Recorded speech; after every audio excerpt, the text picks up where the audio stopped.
one that has been brewing for a while, and it looked like we were getting ready for a trial involving Lori Loughlin, also known as Aunt Becky from Full House.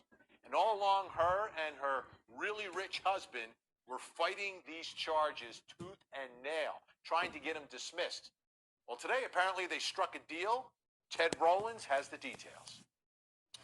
We're here today to announce charges in the largest college admissions scam ever prosecuted by the Department of Justice. 14 months after their arrest, actress Lori Loughlin and her husband, designer Mossimo Giannulli, have agreed to plead guilty and go to prison for their role in the college bribery scandal. The plea agreement, which is expected to be approved by the judge, will send Loughlin to prison for 2 months with a fine of $150,000. Giannulli will spend 5 months in prison and be fined $250,000. Get out of the way. Get out of the way.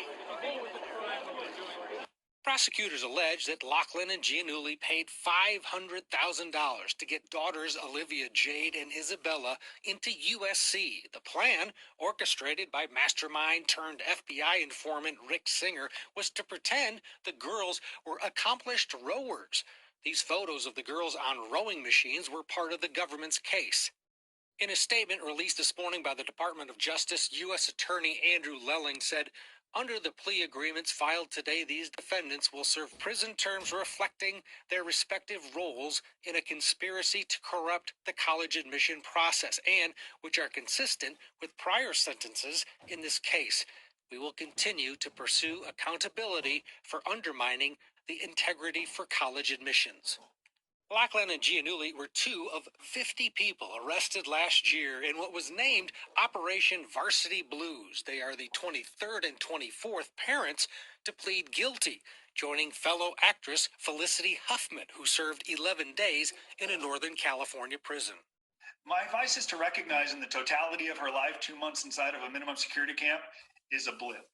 Author and prison coach Justin Paperny is a former stockbroker who spent 18 months in federal prison. He says both Loughlin and Giannulli need to keep their heads down and try to use their time behind bars to be productive.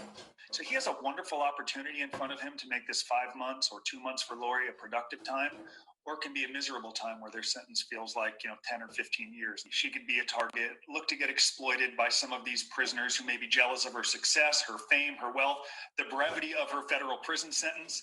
So it's in her interest to understand how others will perceive her, to lay low, to understand her environment. Paperny also discounts the notion that minimum security prisons are country clubs. The reality is you're confined. You're told with whom you have to share space, what type of job, how many phone minutes a month. You can get sent to the whole or a higher security prison if you get into trouble or associate with the wrong people. So it makes for good headlines, a country club. Though having endured it, I can tell you there are very few similarities between life in federal prison and life in or being a member of a country club. Loughlin and Giannulli are scheduled to plead guilty tomorrow. A sentencing date is expected to be set during the couple's appearance. All right, so it's official. It's over. I thought they were going to fight it till the end, but they did not. Let's bring in Ted Rollins. Ted, tomorrow they're supposed to plead guilty. How are they doing this? This is federal court in Massachusetts. They're in L.A. What's going on? Yeah, we believe it's going to be a Zoom scenario. Frankly, we're not positive on that. Work that out. I'm surprised that I know that, Vinny, you believe that they never should have been charged in the first place. For many people, however, this is justice. Yeah, well, you know what? The truth is, the government folded in this case, Ted. They absolutely folded.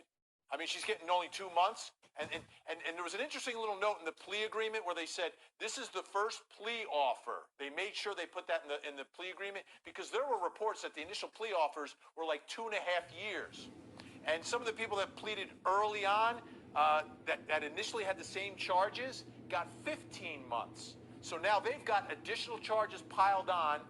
It took the deal like a year later, and they're getting less time, which is interesting, which tells me that in this case, the government did not want to take this to trial. They were getting nervous, and I think it was partly because of the thing that you pointed out, that Rick Singer is the guy that is behind this. He is the person that manipulated all of these people. And to your point, over the last, they were giving money. They weren't taking money from anybody. They put up $500,000. They didn't steal that money. Right, and that money's piling up now with the fines and everything else. You know, interesting that you spoke with the prison coach. I want to hear some more from him. Let's take a listen. A lot of similarities between a male and female prison. They'll both be in a minimum security camp with people who are deemed nonviolent. So I would argue that life in a minimum security camp is harder for a female in part because of the way they are treated by staff and also the stigma that accompanies it. Dare I say it's almost more accepted that a male go to prison perhaps than a female. Some staff or prisoners may want to challenge or call them out. It's part of the reason they have to fully understand and think through everything they do. So, do we have any indication of when she's going to go in? Because now we're in the middle of the COVID lockdown. Are they trying to maybe be a little sneaky and say, hey, can we do some home confinement because of the coronavirus? Oh, I guarantee it. That's coming. You know, they'll get this. First of all, they'll plea out, and then it'll be, well, you know, he's got a business and he can be confined or be in a halfway house. But the reality is they could just delay the sentence. You know, push him back. The sentencing date, first of all, isn't going to be tomorrow, right? So there's some time there, and the world is changing on a daily basis. But I guarantee you they will be arguing down the line after this plea is accepted that they shouldn't do any time because of COVID.